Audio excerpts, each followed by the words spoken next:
ನಾನು 6ನೇ ತರಗತಿಯಲ್ಲಿ ಓದುತ್ತಿದ್ದೇನೆ.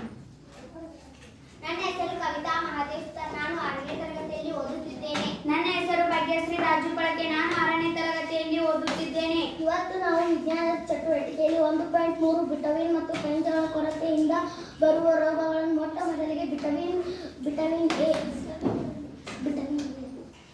ಅದರಿಂದ ಬರುವ ರೋಗ ದೃಷ್ಟಿ ಕಳೆದುಕೊಳ್ಳುವುದು.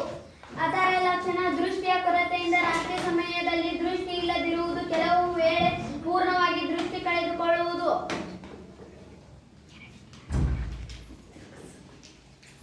ವಿಟಮಿನ್ ಬಿ ಇಂದ ಬರುವ ರೋಗವು ಪೆರಿ ರೋಗ. ಅದರ ಲಕ್ಷಣ ಸ್ನಾಯುಗಳು ಬಲಹೀನವಾಗುವುದು ಮತ್ತು ಕೆಲಸ ಮಾಡಲು ಅತಿ ಕಡಿಮೆ ಶಕ್ತಿ ಇರುವುದು. ವಿಟಮಿನ್ ಸಿ ಇಂದ ಬರುವ ರೋಗ ಸ್ಕರ್ವಿ ರೋಗ. ಅದರ ಲಕ್ಷಣ ಒಸಡುಗಳಲ್ಲಿ ರಕ್ತಸ್ರಾವ, ಗಾಯಗಳು ಮಾಯಲು ಹೆಚ್ಚು ಕಾಲ ಅವಕಾಶ ತೆಗೆದುಕೊಳ್ಳುವುದು. ವಿಟಮಿನ್ ಡಿ ಇಂದ ಬರುವ ರೋಗ ರಿಕೆಟ್ಸ್. ಅದರ ಲಕ್ಷಣ ಮೂಳೆಗಳು ಮೃದುವಾಗುವುದು ಮತ್ತು ಬಾಗುವುದು. ಕ್ಯಾಲ್ಸಿಯಂ ಇಂದ ಬರುವ ರೋಗ ಮೂಳೆ ಮತ್ತು ಹಲ್ಲುಗಳು ಕ್ಷೀಣಿಸುವುದು.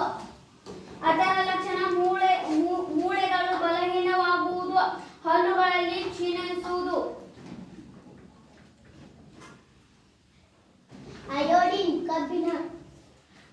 ಅಯೋಡಿನ್ ಕಬ್ಬಿಣದಿಂದ ಗಂಡ ಮತ್ತು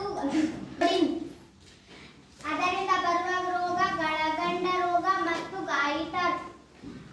ಅದರ ಲಕ್ಷಣ ಕುತ್ತಿಗೆಯಲ್ಲಿ ಗ್ರಂಥಿಗಳು ಊದಿದಂತೆ ಕಾಣುವುದು, ಮಕ್ಕಳಿಗೆ ಮಾನಸಿಕ ಅಸ್ಪಷ್ಟತೆ. ಕಬ್ಬಿಣ ಅದರಿಂದ ಬರುವ